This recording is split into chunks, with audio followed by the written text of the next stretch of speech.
হলো সাহিবুল মাল, যিনি যাকাত দাতা, তার আত্মার পবিত্রতা অর্জন হয়, আত্মার পরিশুদ্ধতা অর্জন হয়। বলে যাকাত দাতার হৃদয় বা আত্মা এটা কি নাপাক নাকি? হ্যাঁ, আত্মারও নাপাকি আছে, নাপাকি পবিত্র অপবিত্র আছে আত্মার। বলে সম্পদের প্রতি অত্যাধিক মোহ, ভালোবাসা, মায়া, এটা নাপাক। সম্পদের প্রতি অত্যাধিক ভালোবাসার কারণে, দুনিয়ার প্রতি মহাব্বত ভালোবাসা অত্যাধিক হওয়ার কারণে মানুষ একজন আরেকজনকে খুন পর্যন্ত করে ফেলে, হত্যা পর্যন্ত করে বসে। এখন বলেন এই ভালোবাসা কি, এটা কি ভালো না খারাপ? মালের মহব্বত, সম্পদের প্রতি অত্যাধিক ভালোবাসা, এটা অন্তরের এক ধরনের ব্যাধি। এই ব্যাধির মহা ঔষধ হলো যাকাত। যাকাত দাও, তোমার মালের মহব্বতের যে রোগ তোমার ভিতরে আছে, দুনিয়ার প্রতি লোভ লালসা, এটা যে তোমার আছে, যাকাত দাও, তোমার মনের পবিত্রতা, আত্মার পরিশুদ্ধতা তুমি অর্জন করো।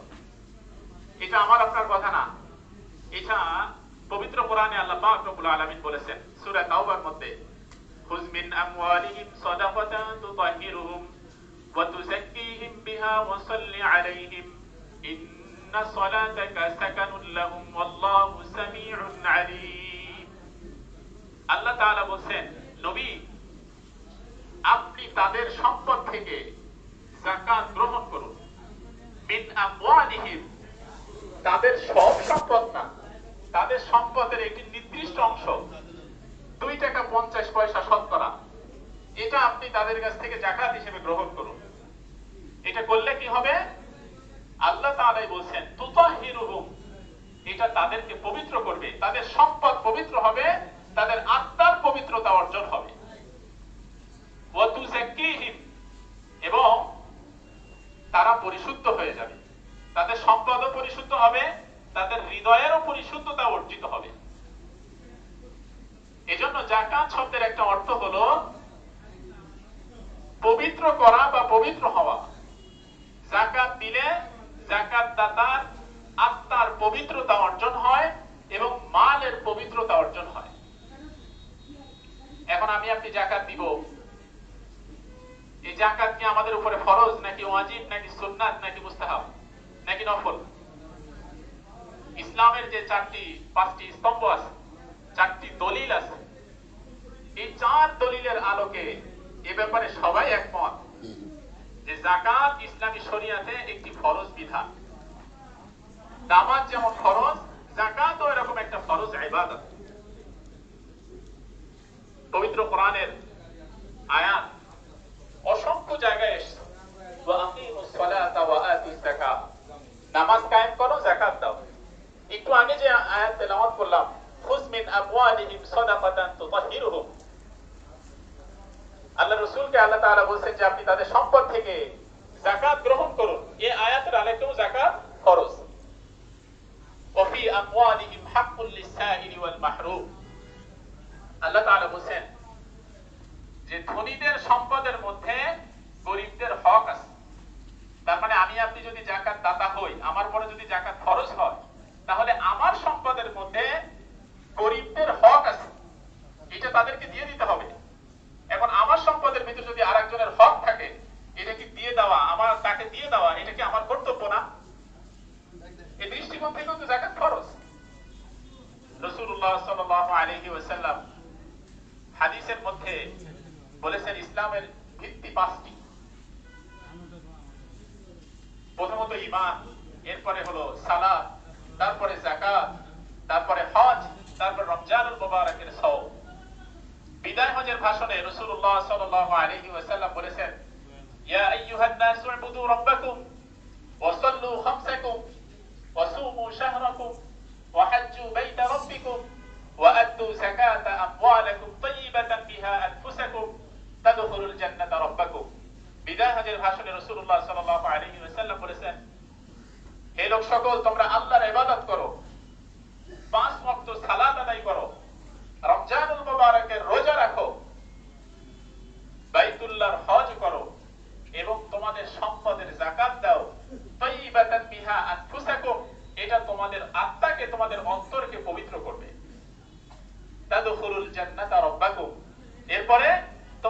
নূরের তৈরি করা জান্নাতে তুমি প্রবেশ করো। সুবহানাল্লাহ।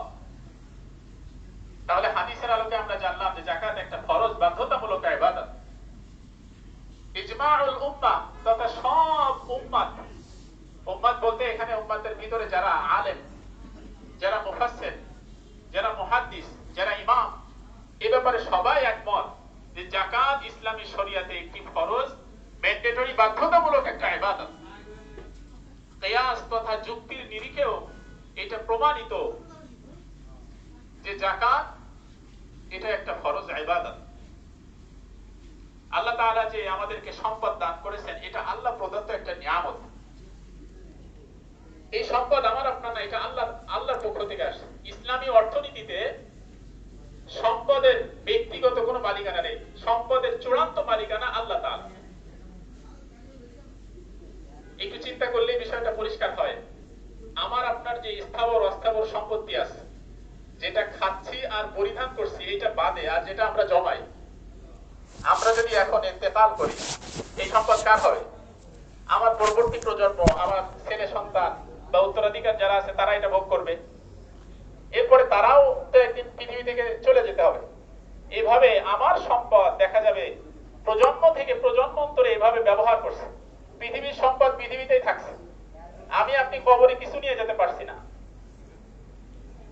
তো সম্পদ এটা আল্লাহ তাআলার পক্ষ থেকে একটি আমানত, আমাদেরকে এটা কিছুদিন ব্যবহারের জন্য আল্লাহ পাক আমাদেরকে দিয়েছেন। এখন এই সম্পদ যেহেতু আল্লাহর নিয়ামত, এটা শুকরিয়া আদায় করা, সম্পদের নিয়ামতের শুকরিয়া আদায় করা এটা হলো ফরজ। এখন নিয়ামতের শুকরিয়া কিভাবে আদায় করবেন? আলহামদুলিল্লাহ বলে,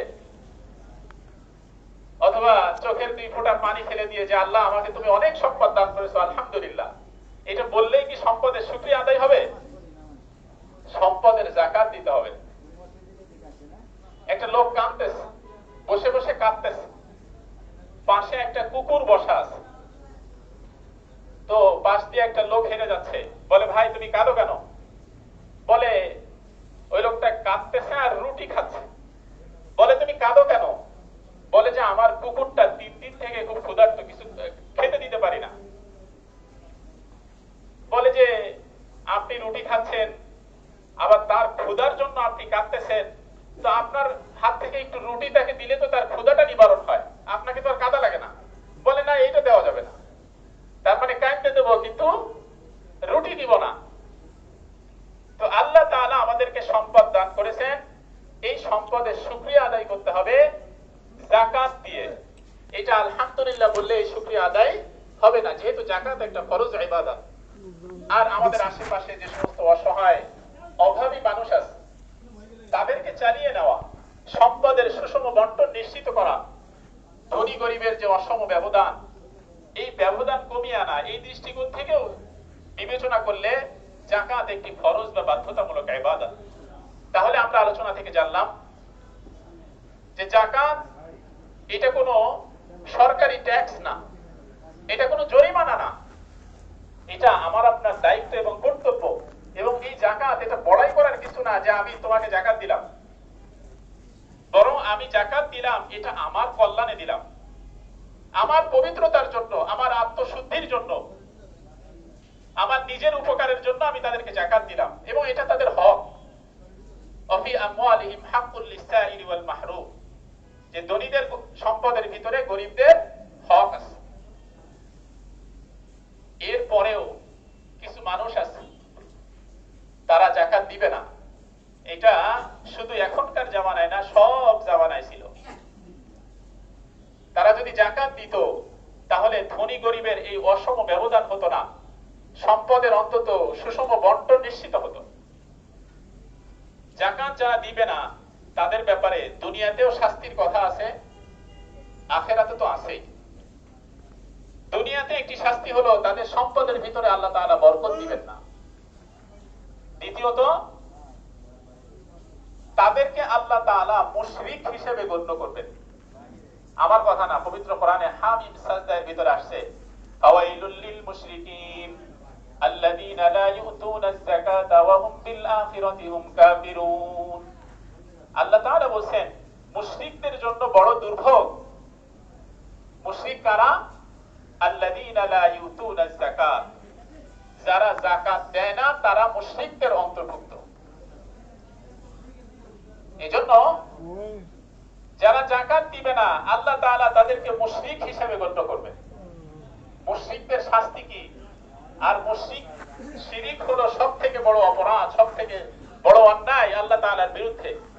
যারা যাকাত দিবে না তাদের এই পরিণতি হবে। হযরত আবু বকর সিদ্দিক রাদিয়াল্লাহু তাআলা আনহু যখন খলিফা হলেন, চারিদিকে বিভিন্ন সমস্যা মাথাচাড়া দিয়ে উঠলো। কেউ নিজেকে নবী করলো, একদল লোক তারা যাকাত অস্বীকার করলো, বললো যে এই যাকাত দেওয়ার প্রয়োজন নাই, এটা রাসূলুল্লাহ সাল্লাল্লাহু আলাইহি ওয়াসাল্লামের সাথে সম্পর্কিত ছিল, তিনি বিদায় হয়ে গেছেন, যাকাত আমরা দিব না। আরো অনেক সমস্যা হাজির হলো। তো হযরত আবু বকর সিদ্দিক রাদিয়াল্লাহু তাআলা আনহু তখন মনস্থির করলেন যারা যাকাত দিবে না তাদের বিরুদ্ধে আগে যুদ্ধ ঘোষণা করবেন। সবাই পরামর্শ দিল যে এখন তো আরো অনেক বড় বড় সমস্যা আছে, সেটা না হয় আগে ধরেন। যাকাত যারা দিবে না তারা তো মুসলমান, নামাজ পড়ে, এখন যদি যাকাত যারা অস্বীকার করে তাদেরকে যদি ধরেন তাহলে ইসলামের শক্তি কমে যাবে। হযরত আবু বকর সিদ্দিক রাদিয়াল্লাহু তাআলা আনহু ওমর রাদিয়াল্লাহু তাআলা আনহুকে বললেন, জাহেলি যুগেতে তুমি বড় বাহাদুর ছিলে, এখন কেন এমন হয়ে গেছো? বিড়ালের মতন কেন হয়ে গেছো? রাসূলুল্লাহ সাল্লাল্লাহু আলাইহি ওয়াসাল্লামের জামানায় যারা যাকাত দিত, আমার খেলাফতের আমলে তারা যদি ওই সেই প্রাণীর রশিটিও না দিতে অস্বীকৃতি জানায়, তাহলেও আমি তাদের বিরুদ্ধে যুদ্ধ ঘোষণা করব। এবং যাকাত যারা দেয় না তাদের কলবের ভিতরে নিফাকি চলে আসে, মুনাফিকি এসে যায়, তারা মুনাফিকদের অন্তর্ভুক্ত হয়ে যায়। আল্লাহ তাআলা সূরা তাওবার মধ্যে বলছেন, وَمِنْهُمْ مَنْ عَاهَدَ اللَّهَ لَئِنْ آتَانَا مِنْ فَضْلِهِ لَنَصَّدَّقَنَّ وَلَنَكُونَنَّ مِنَ الصَّالِحِينَ। সম্পদ যে সময় থাকে না, অভাবী হয়, সে সময় বলে যে আমার যদি সম্পদ হয় আল্লাহর রাস্তায় খরচ করব, সদকা করব। যখন সম্পদ হয়ে যায় তখন সে বখিল হয়ে যায়। এই আয়াত একজন সাহাবীর প্রসঙ্গে নাজিল হয়েছে। হাদিসে আসছে আল্লাহ রাসূল সাল্লাল্লাহু আলাইহি ওয়াসাল্লামের এই সাহাবীর নাম ছিল সালাবা ইবনে হাতিম রাদিয়াল্লাহু তাআলা। আল্লাহ রাসূলের সাহাবী। আল্লাহ রাসূল সাল্লাল্লাহু আলাইহি ওয়াসাল্লামকে একদিন এসে বলতেছে, ইয়া রাসূলুল্লাহ, আল্লাহর কাছে আমার জন্য একটু দোয়া করেন, আল্লাহ যেন আমার সম্পদটা বাড়িয়ে দেয়। রাসূলুল্লাহ সাল্লাল্লাহু আলাইহি ওয়াসাল্লাম বলতেছেন, সালাবা তুমি এটা কি বলো? আমি তো কখনো এটা চাই নাই। আমি যদি সম্পদ চাইতাম তাহলে মদিনার যে বিশালাকার পাহাড়গুলো আছে, এই পাহাড়গুলো স্বর্ণ হয়ে আমার পিছে পিছে ছুটতো। আমি তো কখনো সম্পদ চাই নাই, তুমি কেন এটা চাইলা?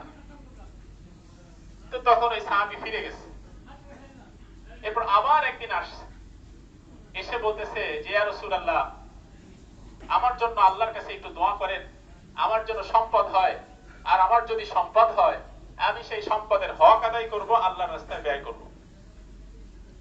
তো রাসূলুল্লাহ সাল্লাল্লাহু আলাইহি ওয়াসাল্লাম দেখলেন যে বেচারা নাছর বান্দা, আল্লাহর কাছে দোয়া করলেন যে আল্লাহ তুমি তার সম্পদের ভিতরে বরকত দান করো।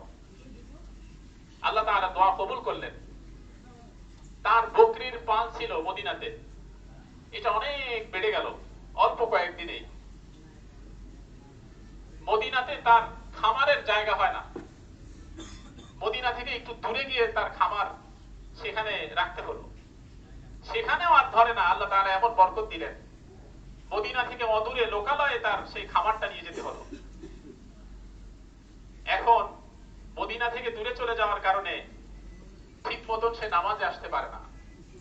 মসজিদে নববীতে জামাতের সাথে সে নামাজ পড়তে পারে না, এমনকি জুমার নামাজও দিয়ে একটা ছুটে যায়। আল্লাহ রাসূল সাল্লাল্লাহু আলাইহি ওয়াসাল্লাম সাহাবীদেরকে ডেকে একদিন জিজ্ঞাসা করছেন যে সালাবার কি খবর, তাকে তো দেখি না। সাহাবীরা বলল, ইয়া রাসূলুল্লাহ, তার খামার অনেক বড় হয়ে গেছে, যার কারণে মদিনা থেকে অনেক দূরে তার খামারটা রাখতে হয়েছে, সেখান থেকে আসা তার পক্ষে সম্ভব না, অনেক দূরে তাকে রাখতে হয়। তখন রাসূলুল্লাহ সাল্লাল্লাহু আলাইহি ওয়াসাল্লাম বললেন, ইয়া ওয়াইহা সালাবা, আফসোস সালাবার জন্য, এভাবে তিনবার বললেন। এরপরে যাকাতের বিধান নাজিল হলো। রাসূলুল্লাহ সাল্লাল্লাহু আলাইহি ওয়াসাল্লাম যাকাত আদায় করা যে কর্মচারী তাকে উটের যাকাত কয়টা, বকরির যাকাত কয়টা, ছাগলের যাকাত কয়টা, এটা একটা লিস্ট করলেন। এটা করে বিভিন্ন গোত্রের কাছে পাঠালেন। বনু সুলাইম গোত্রের কাছে পাঠালেন, সালাবার কাছে পাঠালেন। তো অন্যান্য গোত্রের কাছে যখন এই যাকাত আদায় করা কর্মচারী গেল, তখন তারা তাদের পশু থেকে সব থেকে ভালো যেটা, হৃষ্টপুষ্ট পশু যেটা, সেটা তারা যাকাত দিল। সালাবার কাছে আসলে সালাবা বলল যে এই তালিকা দেখে বলতেছে যে আচ্ছা এটা রেখে যাও, তোমরা যাকাত আদায় করে এসো, তারপরে আমি দেখছি। সব যাকাত আদায় করে যখন সালাবার কাছে আবার আসছে, তখন ওই তালিকা আবার দেখছে, দেখে বলতেছে এটা একটু কেমন বেশি বেশি হয়ে যায়, তোমরা তালিকাটা রেখে যাও, আমি পরে বিবেচনা করে দেখব। তো সাহাবীরা ফিরে গেছে মদিনাতে রাসূলুল্লাহ সাল্লাল্লাহু আলাইহি ওয়াসাল্লামের কাছে, গিয়ে সব ঘটনা খুলে বলছে। তখন রাসূলুল্লাহ সাল্লাল্লাহু আলাইহি ওয়াসাল্লাম আবারও বললেন, ইয়া ওয়াইহা সালাবা, আফসোস সালাবার জন্য। তখন ওই মজলিসে সালাবার কিছু আত্মীয় স্বজন ছিল, তারা সালাবাকে গিয়ে বলল, তুমি এটা কি করলা? আল্লাহ রাসূল তোমার জন্য আফসোস করলো, তিনি কষ্ট পেল তোমার জন্য, তুমি যাকাত দিলা না। তখন সালাবা তার যত যাকাত এটা হিসাব কিতাব করে আল্লাহ রাসূলের দরবারে হাজির হয়েছে। তখন রাসূলুল্লাহ সাল্লাল্লাহু আলাইহি ওয়াসাল্লাম বলতেছে যে সালাবা অনেক দেরি হয়ে গেছে, তোমার যাকাত না নেওয়ার জন্য আল্লাহ আমাকে আদেশ দিয়েছেন। নাউযুবিল্লাহ। সালাবা ফিরে আসলো, হযরত আবু বকর রাদিয়াল্লাহু তাআলা আনহুর জামানায় সালাবা আবার সব যাকাত নিয়ে তার দরবারে হাজির, যে আমার যাকাত নেন। আবু বকর রাদিয়াল্লাহু তাআলা আনহু বললেন, যে যাকাত আল্লাহর রাসূল নেয়নি আমি সেই যাকাত কি করে নেই? হযরত ওমর ফারুক রাদিয়াল্লাহু তাআলা আনহুর জামানায় আবারও সালাবা আসলেন যাকাত নিয়ে। ওমর ফারুক রাদিয়াল্লাহু তাআলা আনহু বললেন, যে যাকাত আল্লাহর রাসূল নেয়নি, আবু বকর নেয়নি, আমি কেন নিব সেই যাকাত? চলে যাও, তোমার যাকাত আমি নিব না। মুহতারাম হাজিরিন, যারা যাকাত দেয় না, যাদের উপরে যাকাত ফরজ অথচ যাকাত দেয় না, তাদের অন্তরে কপটতা সৃষ্টি হয়, মুনাফিকি সৃষ্টি হয়, নেফাকি সৃষ্টি হয়, সম্পদের প্রতি মোহ ভালোবাসা এটা তাদেরকে পেয়ে বসে। দুনিয়ার প্রতি মহব্বত ভালোবাসা এটা এমন ভাবে পেয়ে বসে যে আখিরাতের কথা তারা বেমালুম ভুলে যায়, যাকাত দিতে অস্বীকৃতি পর্যন্ত জ্ঞাপন করে। এই যাকাত না দিলে আখিরাতে তো পরিণাম ভয়াবহ হবে। আল্লাহ তাআলা বলেন, والذين يكنزون الذهب والفضة ولا ينفقونها في سبيل الله فبشرهم بعذاب أليم। আল্লাহ তাআলা বলেন, যারা স্বর্ণ এবং রৌপ্য জমা করে, আল্লাহর রাস্তায় যারা খরচ করে না, ফাবাশশিরহুম বিআযাবিন আলীম, তাদেরকে আযাবের সুসংবাদ দাও। আযাবের কি সুসংবাদ হয়? আযাবের তো দুঃসংবাদ হয়। এটা আল্লাহ তাআলা তিরস্কার করে তাদেরকে বলেছেন। এখন ওই যে চুরি ছিনতাইকারী মানুষ ধরে না, এদেরকে ধরে কি খুব ভালোবাসে মানুষ? অনেক সময় টিটকারি করে বলে না যে এদেরকে একটু আপ্যায়ন করো। আপ্যায়ন কি দিয়ে করে? খাবার খাওয়ায় নাকি কিলায়? এদেরকে তো মারে। এটা টিটকারি করে মজা করে মানুষ বলে যে এদেরকে একটু আপ্যায়ন করো। আল্লাহ তাআলা বলেন, ফাবাশশিরহুম বিআযাবিন আলীম, তাদেরকে কঠিন আযাবের সুসংবাদ দাও। ইয়াউমা ইউহমা আলাইহা ফি নারি জাহান্নামা ফাতুকওয়া বিহা জিবাহুম ওয়া জুনুবুহুম ওয়া যুহুরুহুম হাযা মা কানাসতুম লিআনফুসিকুম ফাযুকু মা কুনতুম তাকনিজুন। আল্লাহ তাআলা বলেন, এই সম্পদ একটা আকৃতি দেওয়া হবে কিয়ামতের দিন, দিয়ে এটা গরম করা হবে। গরম করে তাদের কপালে, তাদের পিঠে, তাদের বুকে এটা তাপ দেওয়া হবে, সেক দেওয়া হবে। হাযা মা কানাসতুম লিআনফুসিকুম, যে সম্পদ তুমি জমা করেছিলে সেই সম্পদের স্বাদ তুমি এখন আস্বাদন করো। মুহতারাম হাজিরিন, সম্পদ জমাইলাম যাকাত না দিয়ে, কিন্তু সেটাই কিয়ামতের ময়দানে পরকালে আমার জন্য কাল হবে শাস্তির কারণ হবে। আল্লাহ রাসূল সাল্লাল্লাহু আলাইহি ওয়াসাল্লাম বলেছেন, যে ব্যক্তি যাকাত দিবে না, যাকাত ফরজ হওয়ার পরে, এই সম্পদ একটা বিশাল বিষাক্ত সাপের আকার ধারণ করবে এবং তাকে কামড়াতে থাকবে আর বলতে থাকবে, আনা কানজুকা আনা মালুক, আমি তোমার সেই মাল, আমি তোমার সেই সম্পদ, এখন সেই সম্পদের স্বাদ তুমি আস্বাদন করো। মুহতারাম হাজিরিন, যাকাত সম্পর্কিত অনেক মাসআলা আছে। সংক্ষিপ্তভাবে যদি বলি, যাকাত কার উপরে ফরজ?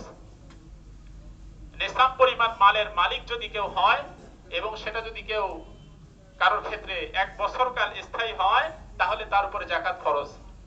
সে হিসেবে 7.5 তোলা স্বর্ণ অথবা 52.5 তোলা রৌপ্য যদি কারোর কাছে থাকে 1 বছর কাল, তাহলে তার উপরে যাকাত ফরজ।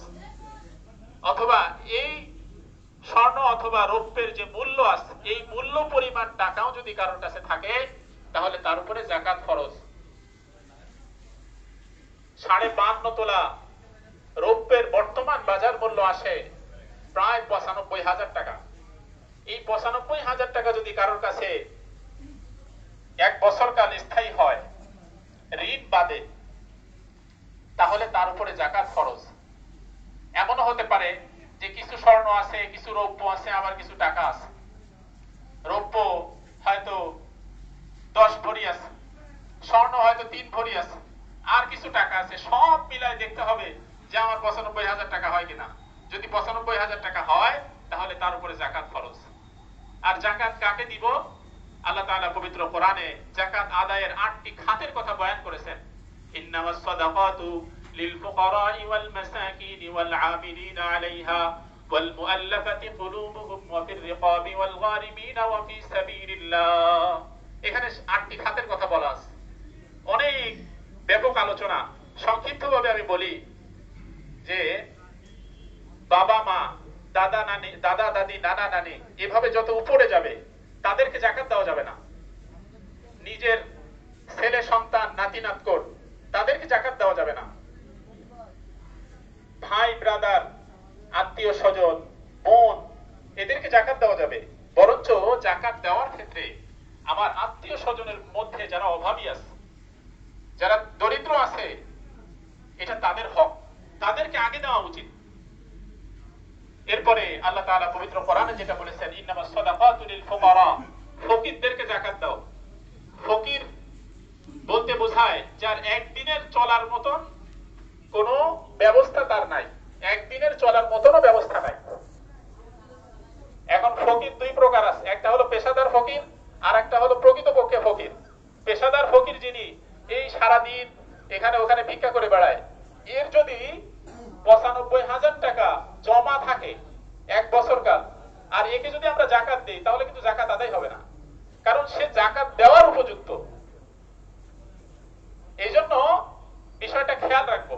যাকাত দেওয়ার ক্ষেত্রে সব থেকে উপযুক্ত হয় পরিচিত যারা আছে, নিজের আত্মীয় স্বজন, তাদের মধ্যে যারা অভাবী আছে, জেনে বুঝে তাদেরকে যদি যাকাত দেওয়া হয়, তাহলে এটাই সব থেকে বেশি ভালো হয়। আল্লাহ তাআলা আমাদের সকলকে বুঝার এবং আমল করার তৌফিক নসিব করুন। ওয়া আখিরু দাওয়ানা আনিল হামদুলিল্লাহি রাব্বিল আলামিন। যারা সুন্নাত পড়ে নাই, কাবিলাল জুম্মা 4 রাকাত সুন্নাত পড়ে নি। সম্মানিত মুসাল্লিয়ান ইকরাম, মসজিদের ভিতরে আমরা কোনো ফাঁকা জায়গা রাখবো না। ডানে বায়ে একদম সোজা হয়ে দাঁড়াবো, কোনো ফাঁকা জায়গা রাখবো না আমরা। মসজিদের দ্বিতীয় তলায়ও কিছু জায়গা আছে। এছাড়া মসজিদের ডান পাশে